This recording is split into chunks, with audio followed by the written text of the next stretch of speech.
After 437 days alone in deep space, Commander Sarah Mitchell finally returned to Earth, her capsule touching down exactly as planned in the Nevada desert. The medical team ran all the standard tests.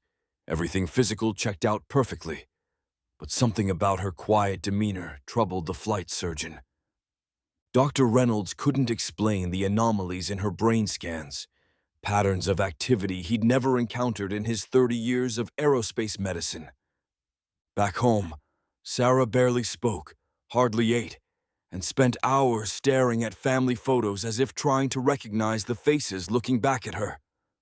Her husband Michael called NASA in secret, describing behaviors so unsettling he could barely put them into words.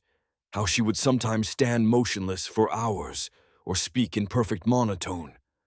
Their daughter Lily refused to hug the mother she'd waited so long to see again, whispering to her father, "That's not Mommy. Something's wrong with her eyes." During the night, Sarah would lock herself in the bathroom, practicing facial expressions in the mirror, as if they were an unfamiliar language she was struggling to learn. Michael would find her standing in the backyard at 3 a.m., neck craned toward a specific point in the night sky, completely oblivious to the cold or his desperate questions.